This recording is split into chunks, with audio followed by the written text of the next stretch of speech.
In 2001, we were introduced to one of the greatest Sonic games to ever exist, Sonic Adventure 2. And with Sonic Adventure 2, we were given two stories, the hero story being our more known characters of Sonic, Tails, and Knuckles, and our dark story being Dr. Eggman and two brand new characters in the likes of Rouge the Bat and Shadow the Hedgehog. And notably, Shadow was the one that caught most people's eyes at the time and even today, with being one of the most popular characters in the series and honestly, a character that everyone knows in gaming. Shadow was introduced as more of a dark and edgy version of Sonic, with also having a pretty crazy backstory at that. And not something that we're typically used to as Sonic fans, even in today's story with just how dark his story is. From being an experiment from Dr. Ivo Gerald Robotnik to living a pretty damn peaceful life on the space colony Ark to absolutely having that all change one day. With that all changing one day when the order was given to the military to erase everything that has existed from Project Shadow, including Shadow himself.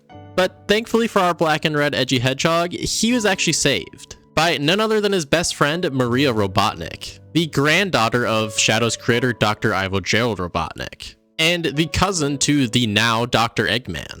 And seriously, one of the darkest stories that we've ever seen, if not ever, in the Sonic series. And honestly, one that I've truly always been interested in just because of how different of a tone it is for the Sonic games. And this was a big reason I started to fall in love with Shadow, as it felt like he had more meaning, more of a purpose than what Sonic does. And just seeing his journey of him losing his memory and regaining his memory throughout Sonic Adventure 2 and even in his own game and Sonic Heroes, I love to see what Shadow is up to in every game.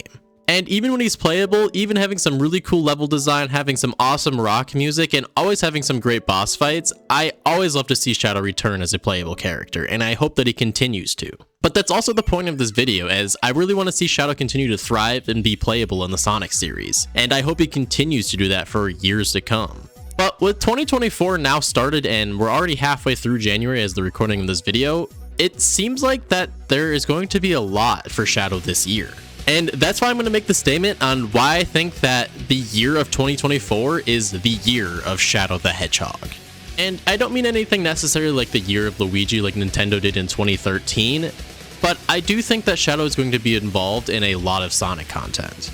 Notably, at the time of this recording, Sonic Prime Season 3 is out, and Shadow the Hedgehog has already been a big part of the show, and honestly a lot of his personality changing, and honestly has been one of my favorite Shadows that I've experienced in the series. With having a more caring side, but also still being very serious in the show, I actually really love to see Shadow at every point in the show. And I wouldn't mind them kind of writing Shadow more like this in the other series. But one of the biggest things that honestly got me thinking about this video idea and what would actually make a year of the Shadow is none other than the post that Sonic the Hedgehog made on their Twitter page. They state Happy New Year from everyone at Sega, but yet look who's on the front cover of that. It's Shadow. Now, could this just be 100% coincidence that they decided to add Shadow to this page here?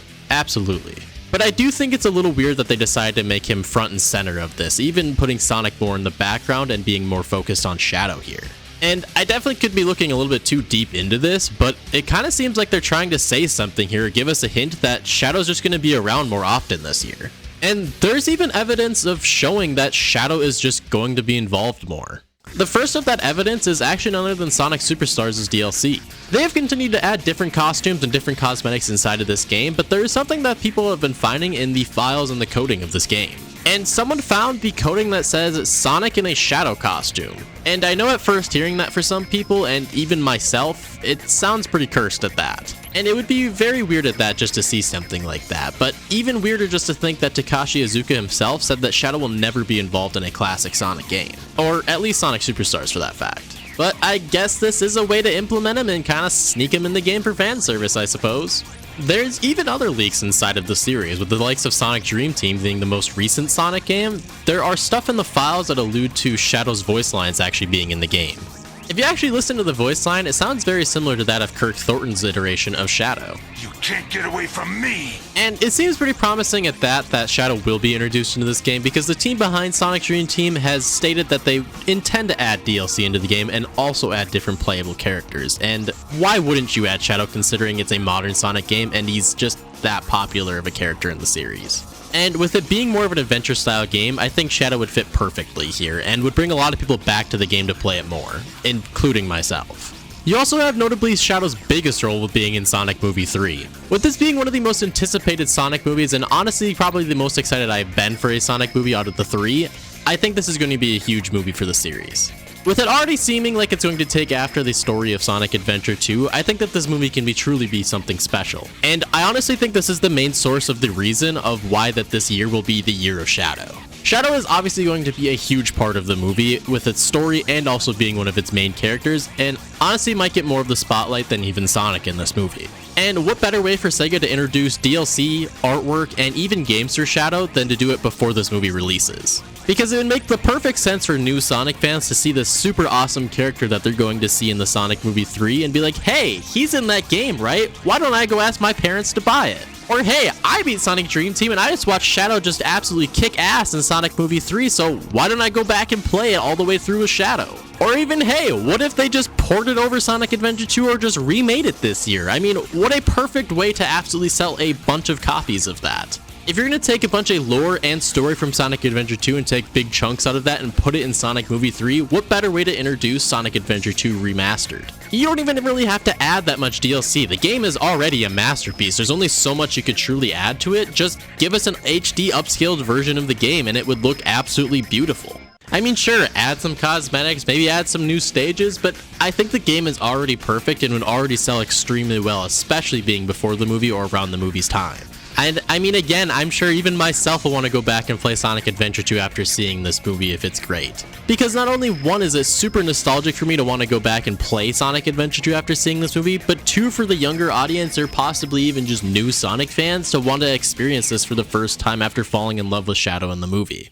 I think this year looks super bright for Shadow, and I can't wait to see what Sega truly does with it. There is so much to see and so much to do with him at this point, as I think Sega won't drop the ball with Shadow this year. And seriously, it's about time that Sega has finally introduced Shadow back into some stuff. Because we all know that in everyone's top 3 list of Sonic characters, everyone has Shadow up there. He's just that cool of a character, he has such a cool story, such a cool design, he's just overall just so badass. And what better time with the Sonic Movie 3 coming out to introduce all of this amazing content for Shadow and truly revitalize everything that Shadow has been. And even with the rumors of a Sonic and Shadow game being in the works later this year, this could truly be something big for Shadow and the series.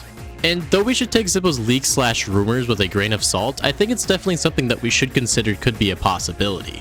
As I know that he hasn't necessarily been correct about absolutely everything, but there has been a lot of things he's been pretty dead on about. As he does state, it's going to be a lot smaller scale of a Sonic game, but it sounds like it's going to be more of a run and jump 3D Sonic game with a playable Shadow in there. Now, this doesn't state that this is Shadow the Hedgehog 2 or anything, or even just going to be completely surrounded by Shadow, but him being a playable character would be a huge selling point for Sega with the movie. And I definitely think it'd be pretty cool if they more run and jump style if they did something very similar that they did in Sonic Adventure 2 speed sections. But again, take that with a very big grain of salt, as this could definitely not happen and this just could be a bunch of junk. Even if this isn't true, I truly still think that there is a lot of plans for Shadow still coming. But even as a Sonic fan myself, and also you guys watching, definitely be on the lookout for Sega to introduce something Shadow related very, very soon. As I do think it's only a matter of time until we get something early this year that introduces Shadow in some type of way in a game. And even with all these rumors and leaks being swirled around within the community right now, I hope that these do come true, and I really hope that Sega sees just how popular Shadow still is. And even with the potential of the leaks and rumors of the games and also the DLC coming out, I really hope that this does happen. As I think even with the movie itself, if that stuff is to happen, I think it would really show just how popular Shadow still is to this day. And this would continue to make Shadow thrive for years to come. And it would really show Sega just how important Shadow is to all of us. As Shadow is a character that I truly grew up with and have a lot of nostalgic for, but also a character that I truly love a lot. And it's pretty sad just to see how little Sega uses him in a lot of Sonic stuff today. So with all of these rumors and everything swirling, I truly think that Shadow is well on his way to be a really big part of the main story again, and main cast of characters at that. And I really hope that they continue to make a lot of awesome stories with him, even if Sonic isn't there. If the Sonic and Shadow game is true, I would still really like to see even if there is a Sonic and a Shadow story where they're doing completely different things inside of the story, as I think Shadow has some of the coolest ways that you could create stories for. With him being a detective for Gun, possibly even going more into his past with the more of the dark tone stuff to it, I think it could be great for Shadow. And I really hope for the movie and also potentially the new Sonic and Shadow game that they decide to use more of his 06/Adventure 2 personality, where Shadow has more of a soft side to him but still takes stuff very dark and also very serious at the same time. Because in my eyes, Shadow isn't known for just being some edgelord and just being a dick at that. as he's cool, serious, dark, but still also has a really big soft side to him. I mean, Dr. Ivo Gerald Robotnik quite literally takes the soul of Maria and copies it over to Shadow just because he knows that Shadow will always do the best thing for humanity. I think him being more in a villain role would not suit him very well, and I hope that's something that they kind of throw out the window for ideas in the future. But ultimately, I truly think that Shadow has a very bright future ahead of him with a lot of content in store for him, as I'm sure Sega has a lot of ideas brewing up in headquarters right now with that. And I think Sega sees it the same way as us, as 2024 is the year of Shadow the Hedgehog.